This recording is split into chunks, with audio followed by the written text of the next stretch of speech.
This is the Ring of Honor, a.k.a. Shane T, boy, the baddest champion you ever seen, boy. This is Mr. Anderson. This is good old JR Jim Ross, and you are listening. You're listening to Knockouts and Three Counts. Cover! We got a new world champion! That might be one of the craziest knockouts I've ever seen in my life. Knockouts and Three Counts is the podcast, baby! It's the real deal, baby! Knockouts and Three Counts starts now.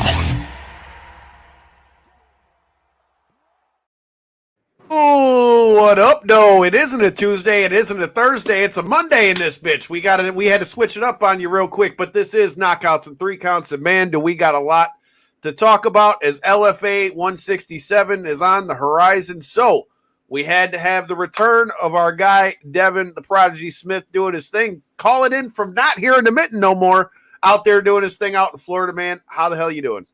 I'm doing great, man. Thanks for having me. Hey, man, thanks for the time. Corey J-Bone, you fuckers still breathing over there? Still breathing. Breathing better than Aaron Rodgers, guys.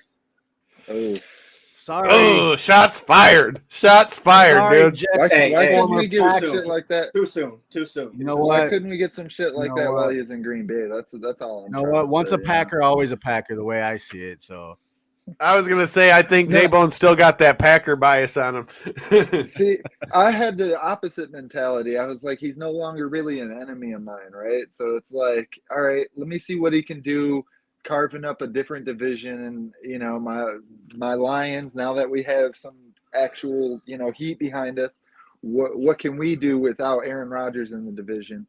I wanted to still see him do well. It was like a different.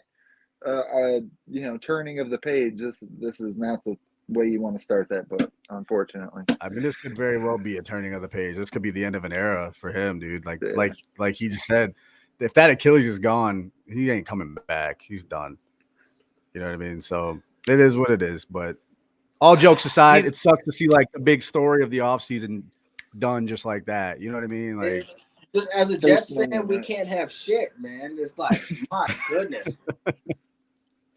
Yo, so as bad as this sounds, does it to this as a Jets fan? Talking to Lions fans here, we already know what it's about. Yeah, you come into this as a Jets fan, man. Man, listen, I've been a Jets fan my entire life, but I didn't really quite make it that known because we've been trashed the last. He had to be the closet fan then, huh? The last half of my life, so But hey. So you're still riding hard with the Jets, man. I respect it, bro. I mean, being a lifelong Lions fan my whole life, I've spent a lot of football seasons pissed off. But hey, not no more. We're 1-0 in this bitch. I don't want to hear nothing about because Travis Kelce was out or homie on the defense was out. Look, a W is a W is a W. And to do that in Kansas City too, and I won some money off it. Hot damn it. Let's go Lions. You guys did have an MVP on the other team though. So I mean, Kadarius Toney did some great things for y'all. You know what I'm saying? So hey, with as many bad breaks as the Lions have gotten, you know what? It's about time that one turns around in our favor. So you know what? I will take it, and I will take that money that I made to the bank. But hey, I got rid of that real quick. If you guys were watching that Lions game, let us know what you think in the comments. But we've talked about football and what we got going on there and how it's going to be a fight in the NFL season. Well, you are getting ready to make your way back to the cage September 15th, LFA 167.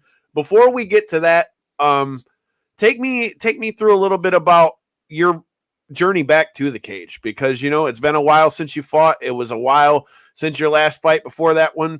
So tell me, what was the mindset coming into this fight? How are you feeling not only just coming back, but coming back straight into an LFA main event? I mean, tell me about the road back to the cage. Man, it's been a long one. I'll tell you what, it's after my last fight, man, I was really down on myself. I was questioning whether this is what I wanted to do. I stopped training for probably about 6-8 months. I was just focused on doing other things and it wasn't working out. I was getting involved with the wrong people again and ended up in another situation, life or death, So by the grace of God, I'm still breathing today and things are going well. And But after that happened, that was sort of the awakening that I needed. It was sort of like what the hell am I doing?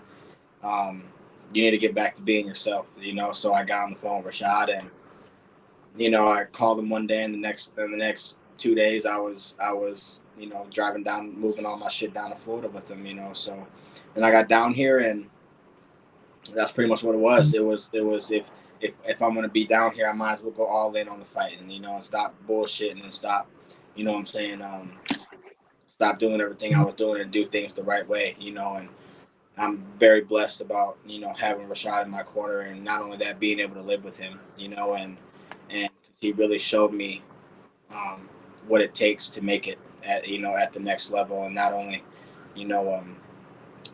just relying on the talent that I have, but actually putting in the work, and I have, and it's man, it feels good. I'm gonna tell you what, it feels good.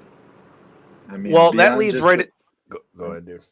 Beyond just the place to lay your head at night, man. I mean, to have a resource like Rashad in your corner, that's huge, man. I mean, he has such a mental capacity for the game. It's just insane. Like when you hear him on the desk analyst jobs and stuff like that, he's really one of my favorites on there, because the way that he breaks it down, it's like he's so intrinsic with it, I guess. Like his way of breaking it down is like anyone can understand it, but it's so complex that he does a great way of breaking it down. That's the thing about Rashad, and that's something that I respect about Rashad, is everything he does, he goes all in.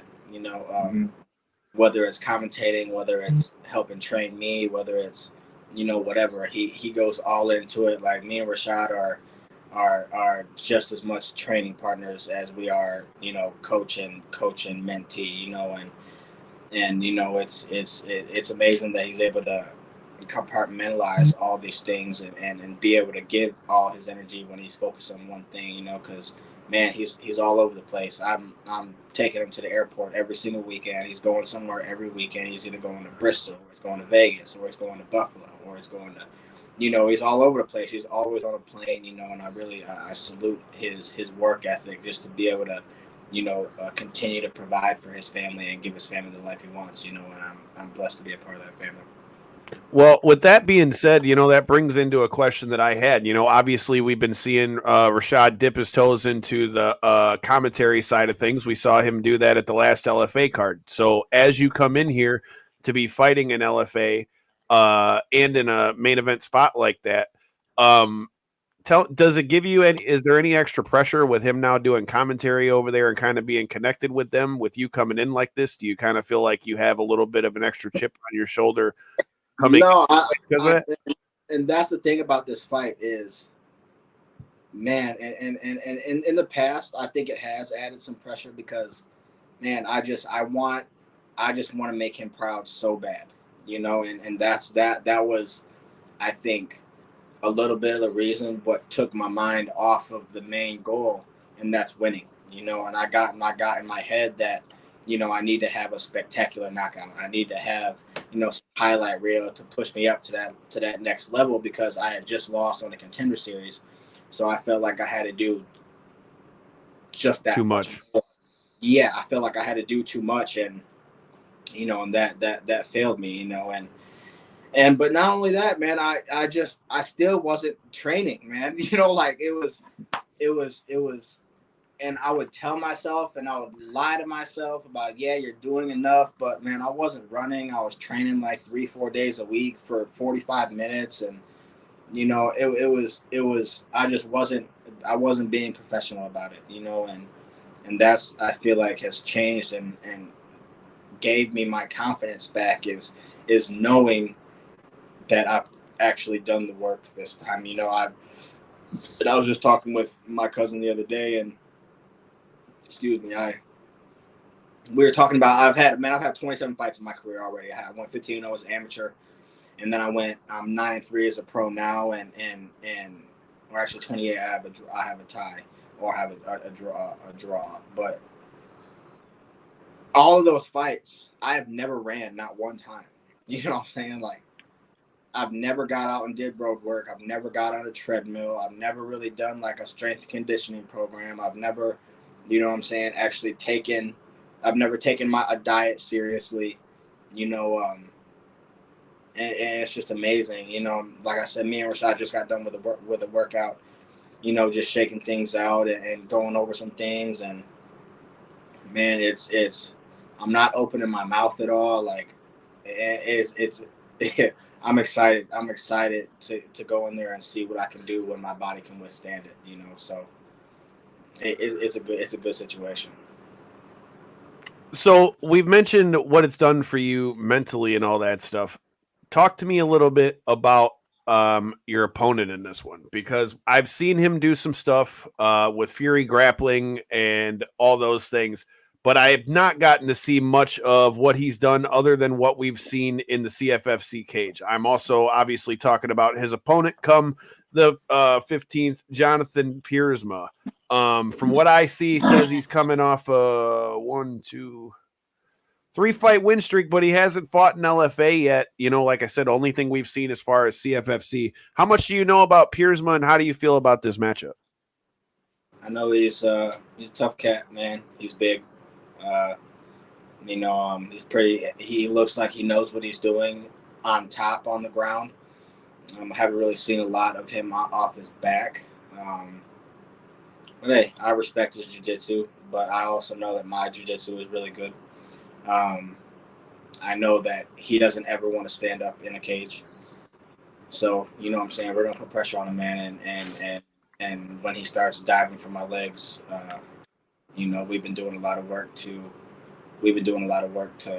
keep him off my legs. And I feel like when he dives for my legs and he's not able to take me down in that first round, it's going to send a very heavy message to him that it's going to be either a long fight or a very short one, you know. So, man, it ain't no disrespect to him, but now it ain't nobody else's time but mine, you know. So this fight's about me. This fight's about where I'm going and what I've done and what I'm doing, you know. So I'm grateful to him for accepting the fight, and I respect him as a fighter for sure, you know. But I'm at a point in my career where I'm not letting anybody take what's mine anymore. I respect it, dude. I love LFA. It's obviously, you know, we've talked about it many times here on the show, as we've got another one of our guests is in the main event the following week. Shout out to Mitch McKee.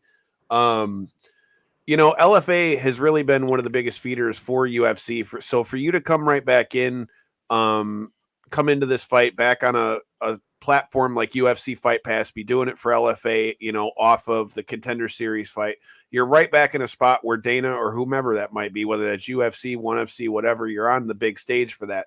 I mean, it's a great place for you to come back. With all that said, and all the changes that you said that you've seen since moving out there to Florida and training with Rashad, how do you see this fight going? Do you think it's going to go all 3 rounds and you get it by a decision, or do you think you're going to end this one quick?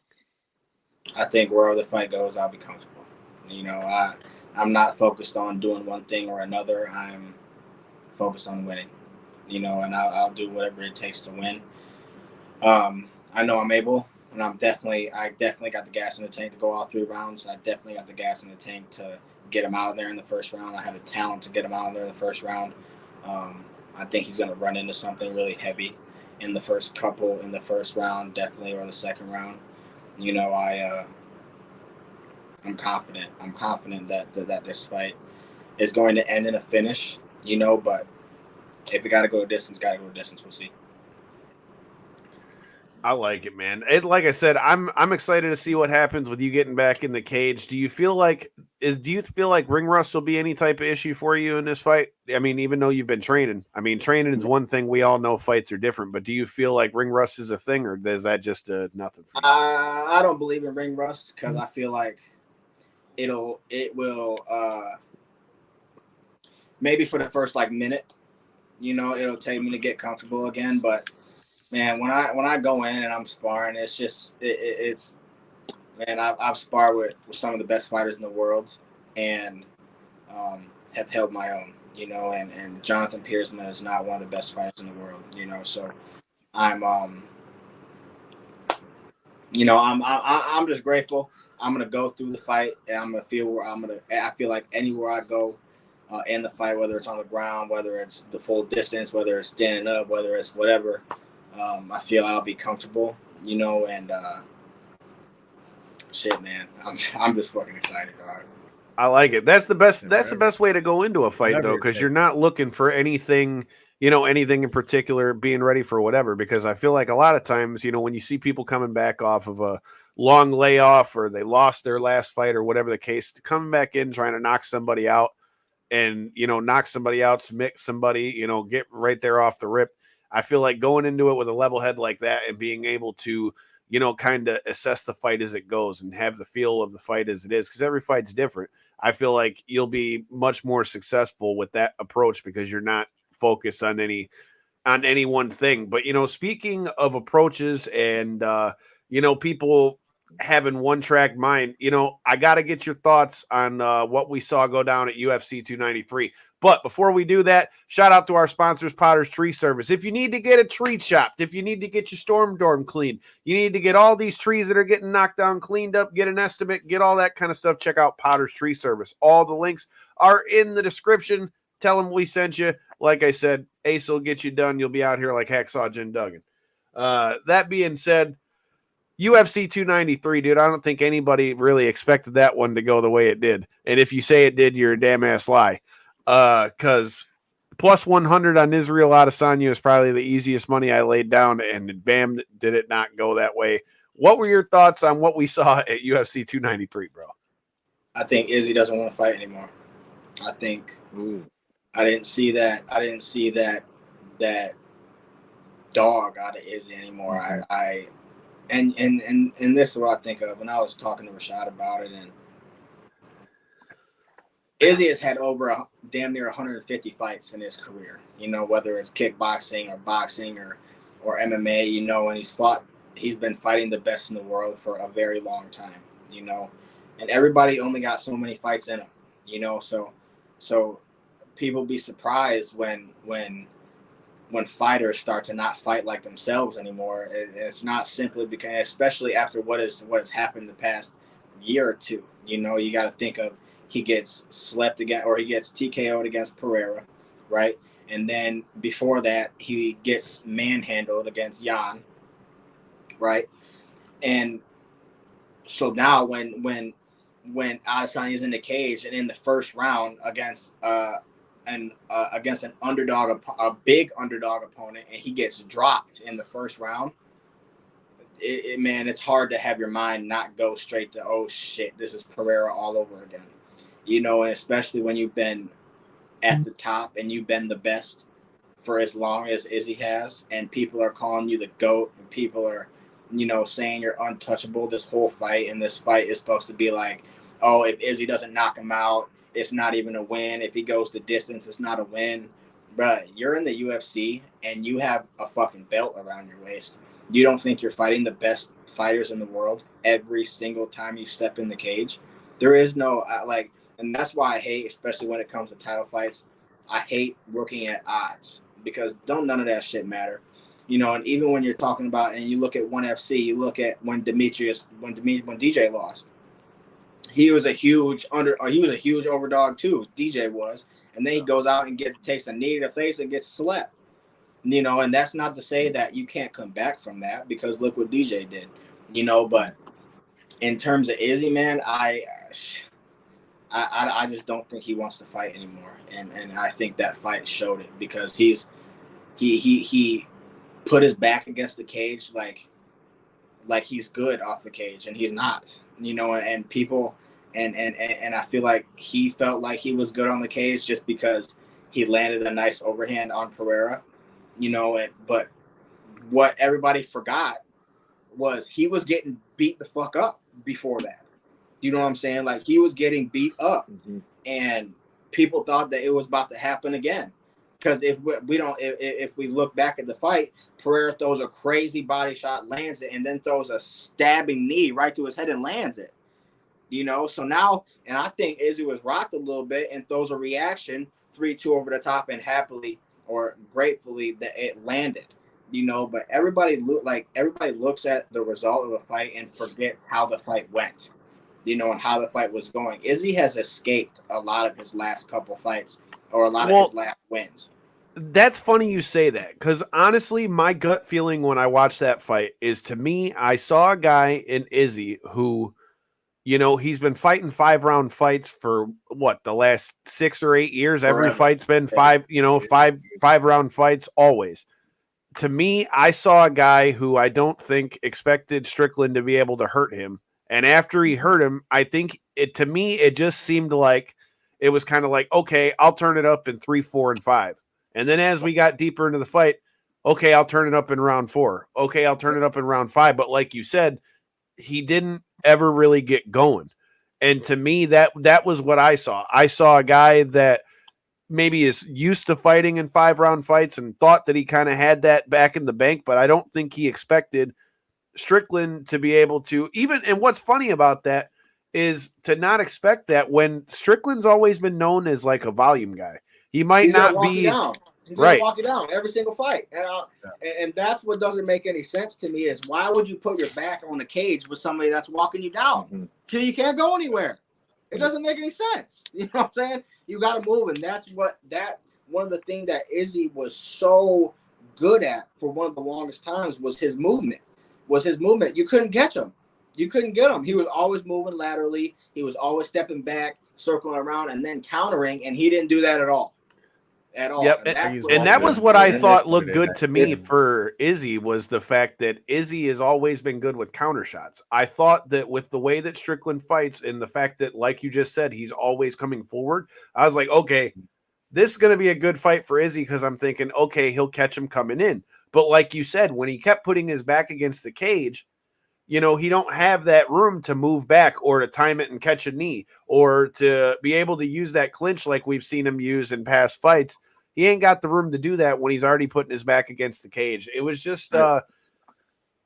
I think Chris Curtis brought up a real good point on the Ariel Helwani show. He was saying how Israel was getting his combos disrupted. And from there, he wasn't able to kind of continue that flow. If he was able to maybe throw a second and third shot once that jab was parried off, it would have been maybe had more success, but it really wasn't. And I feel like that was a huge thing of it was Sean Strickland with his weird, awkward hand movement. It was deflecting a ton of those shots. He's the first guy I've ever seen use a Philly shell in MMA. Look at Sean's face. Look at Sean's face after the fight. Yeah. It looked like he wasn't in a fight. He was using amazing head movement, but not necessarily. He was constant pressure with his footwork while using amazing head work. It was like his head movement was constantly out of the way. Almost seemed like he was so hard to get touched by somebody who had a longer range and longer arm advantage. It was so surprising, man. You know, and that was, and he was, and it showed the benefits, because they say Sean Strickland, like, there are like legend stories about how he trains, like, and it's a guy that, like, all he does is spar. Like, he spars so much. So that's where all that comes from. And that's where all that comfortability comes from, is you are always fighting. You are always going at full speed. You are always having, you know what I'm saying? So when you get that and you're able, like, that's like being able to walk somebody like that down comes from sparring, because you don't give a fuck. And it's like, I'm going to walk through your punches. And especially and there was a punch that Izzy landed in the second round, and it was a clean punch, and it did nothing to Sean. It did nothing. And I think after that, Sean was just like, you're not going to knock me out. So I don't care if you hit me or not. I'm going to still do my reflection, and I'm going to deflect punches, and I'm going to be smart about it. But I'm always going to be coming forward. You're always going to be on your back foot, because you're going to lose power on your back foot regardless. But you're always going to be on your back foot, because I don't care if you're countering me or not. I'm coming forward, right? And I think that man, I don't think Izzy expected as much confidence as he had in the fight, and I think that stumbled him a little bit. Another was thing, there a post-fight presser with him? Was there an interview or anything with Izzy after the fight? There was, and from what he only answered like 2 questions and dipped. Yeah. He passed it off to his coach after like 2 minutes. Yeah. But one thing I feel like wasn't being addressed enough or talked about enough is Sean Strickland's ability to check those kicks throughout the whole fight. That was another thing I felt like, yet again, able to disrupt those combos and not let Izzy get rolling in any fashion. I mean, if you're just constantly checking kicks, man, he's like that's his rangefinder. Izzy's not notorious for using his jab. He's more notorious for using that lower leg kick. Low leg kicks, And he just, it wasn't there for him all night, man. I mean, shout out Strickland, really. I mean, just a career. Hey, he came in and did it. He came in and did it. That's what you gotta do.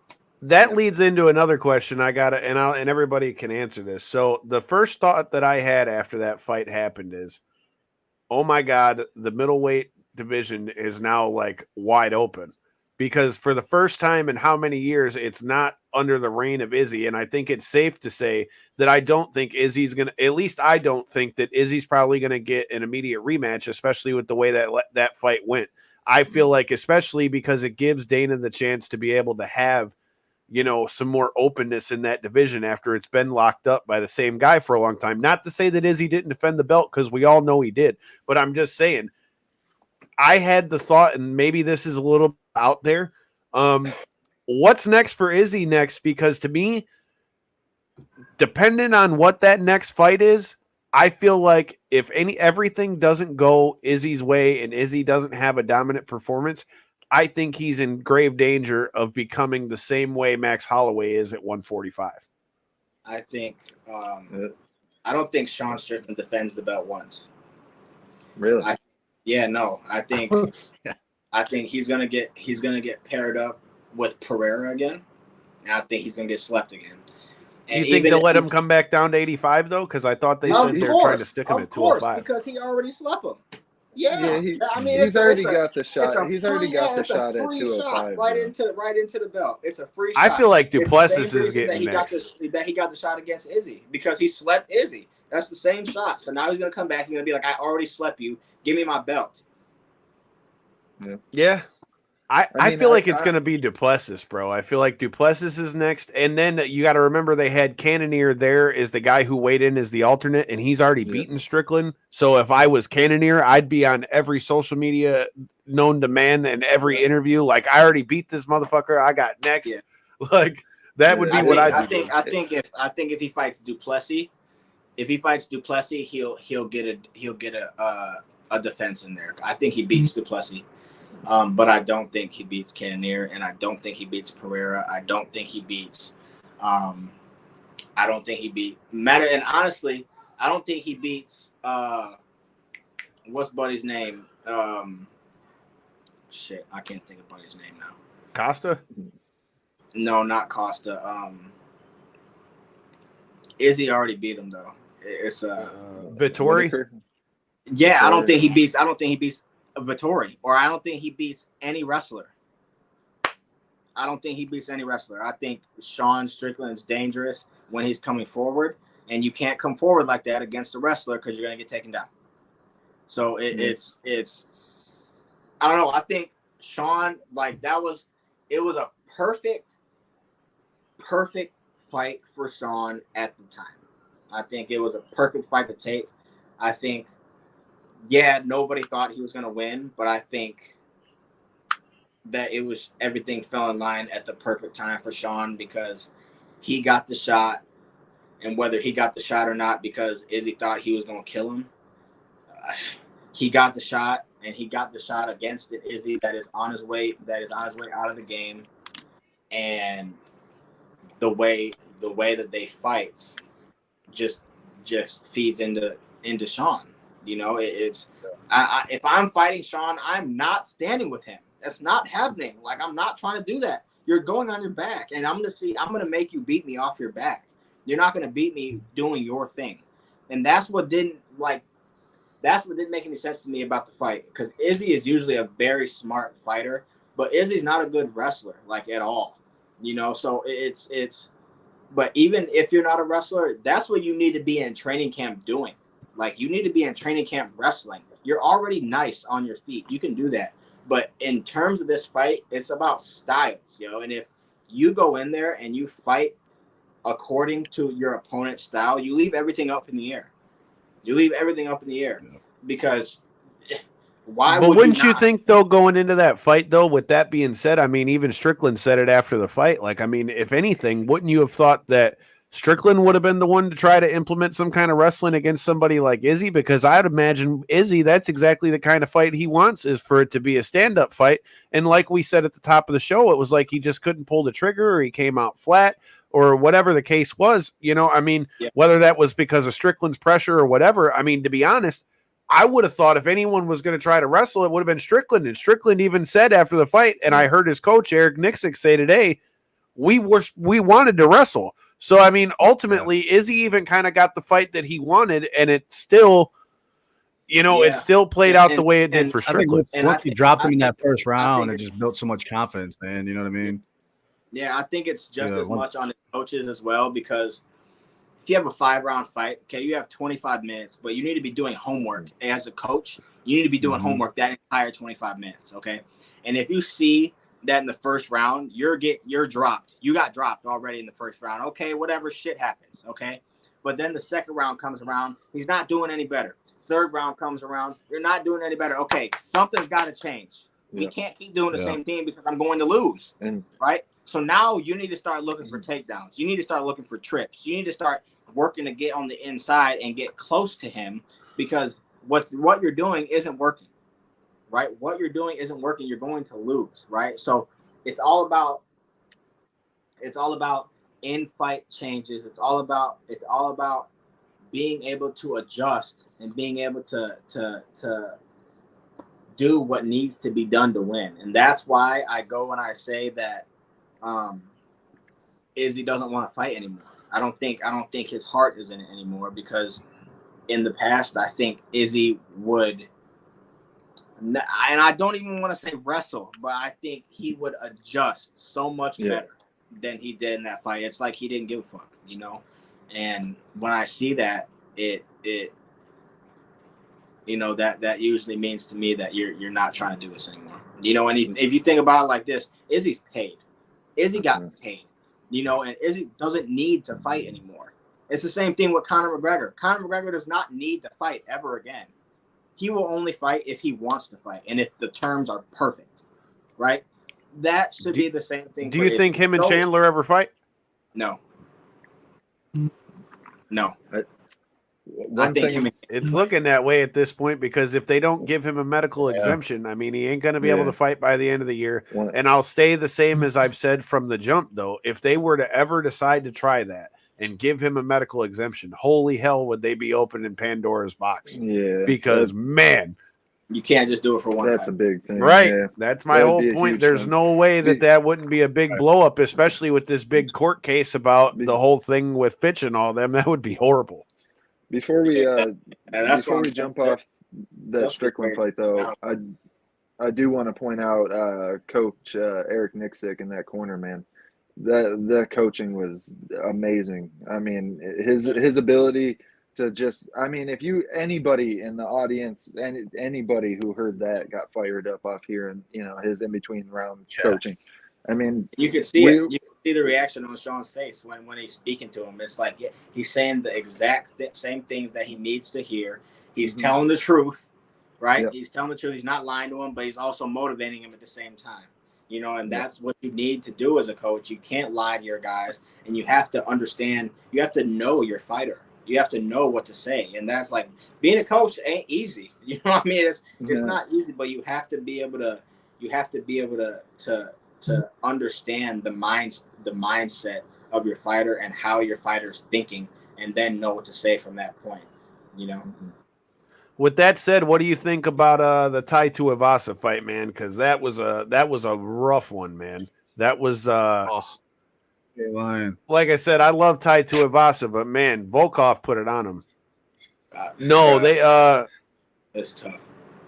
No, they don't. What we're talking about exemptions, so like giving him a medical exemption, like if he were to get popped for steroids, if they were to get popped for steroids, they'd give him a pass. They don't give it. They've never given an exemption for that kind of stuff. The exemption that they're talking about right now that's being talked about at least would be a time exemption, because you have to be 6 months. If you're already a UFC athlete who was in the testing pool and for some reason has been removed from the testing pool, you then, when you return, have to test 6 months clean before you can be in a bout. I know, I get it. So that's the exemption that's kind of in question right now, is because if they want to do anything before the end of the year, which has kind of been like the rumors this whole time, they would have to basically grant him one, because to my knowledge, he's still not in the pool. Well, no, they already said he can't do it by the end of the year. So the only way they could do anything by the end of the year would be an exemption. But that goes back to what I was saying in the first place. If you do that, and it don't matter what it is, whether you just say it's a time exemption or whatever, holy shit. I wanted to specify, because I don't want, like, you know, the rumors are going to be rumors, but a steroid exemption sounds a lot worse than a time exemption, right? Like a time exemption, granted, did he fucking jack himself up to 200 pounds of all muscle? Yeah, there's no way he definitely did. I'm not here to argue that, but that being said, he never tested positive, and that's also what he's trying to maintain. Because he wasn't in the pool. Okay, but he wasn't competing.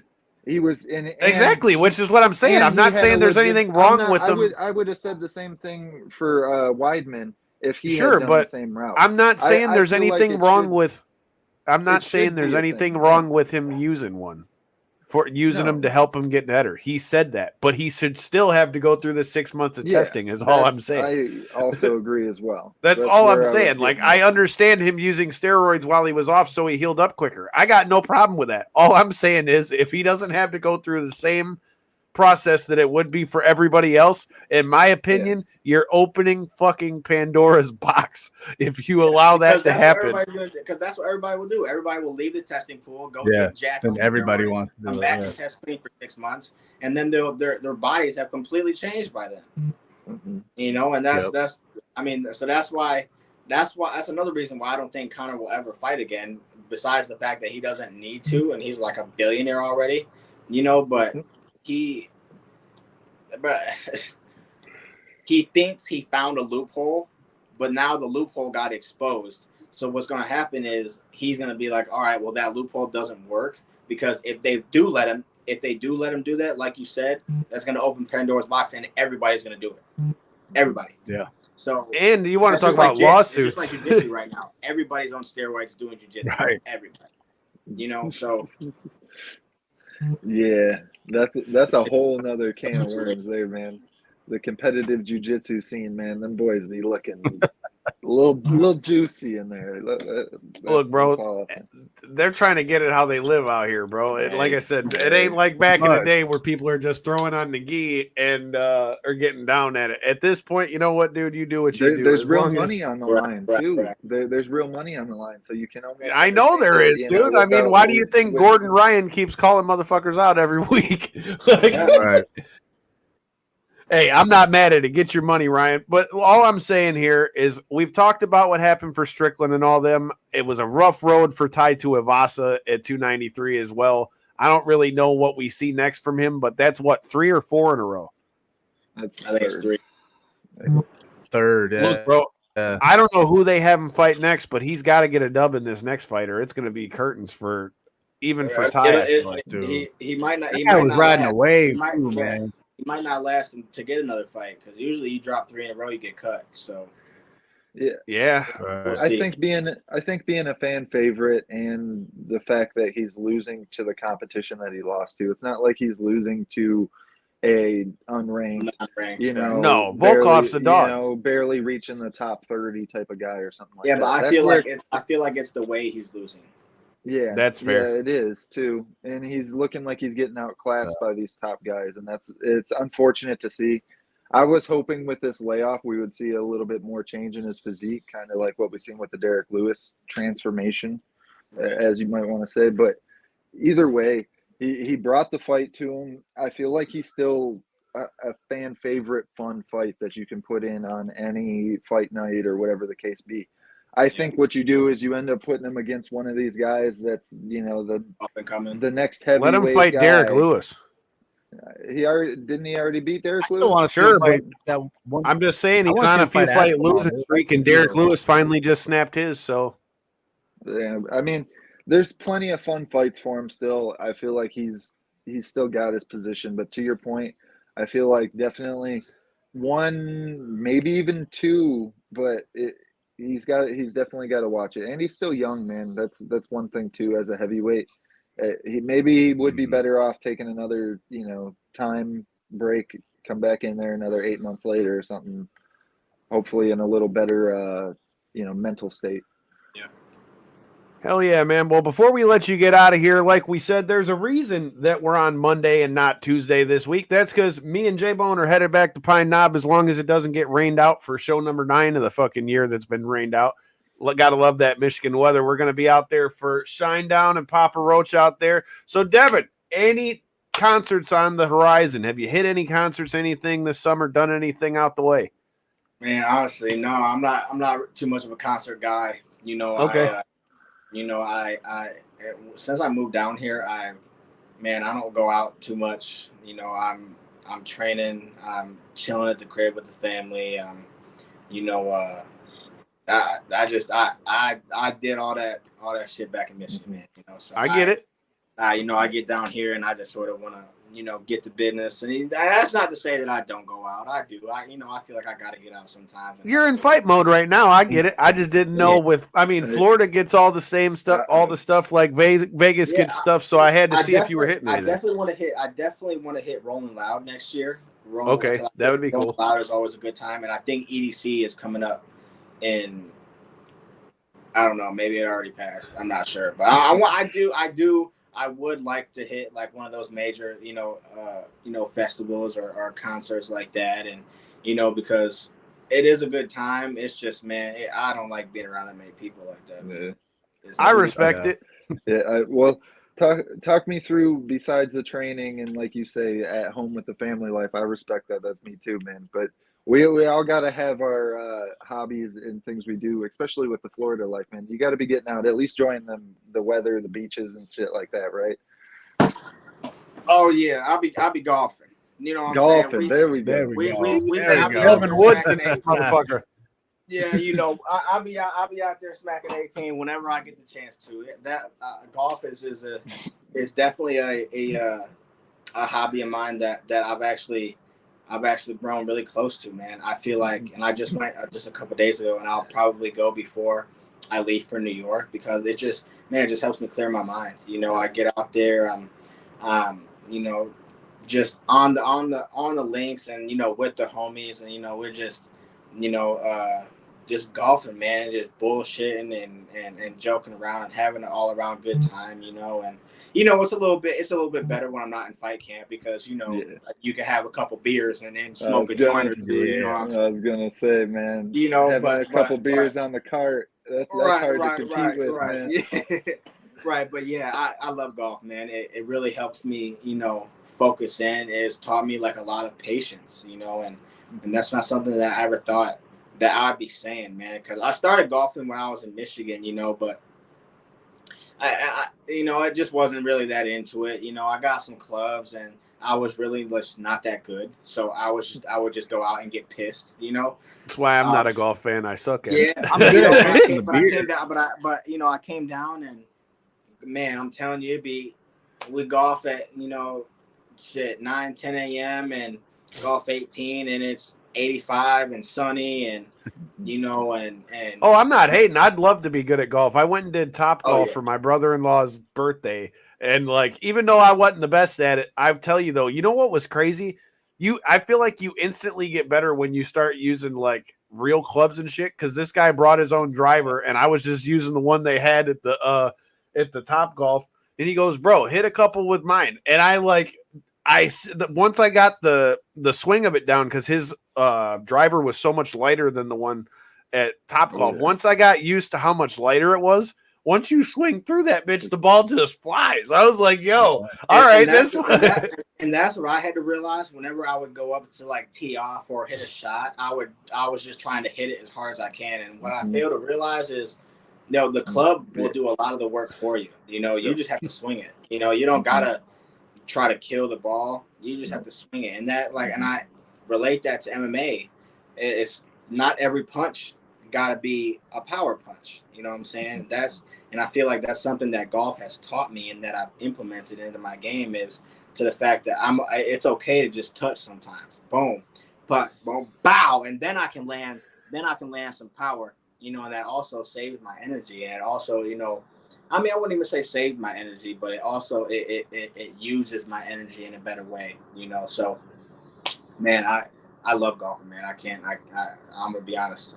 I get out there and I be bugging my homies all the time. Maybe this guy should get out there and hit some golf balls, dude. I'll drink the beer if you guys want to hit the balls and all that. I say, look, bro, I was saying we need to find somewhere to have drinks since my birthday's coming up. I say we go drink and go to Top Golf again. That sounds like a good idea to me. Dude, I'll throw some back. Come on, man.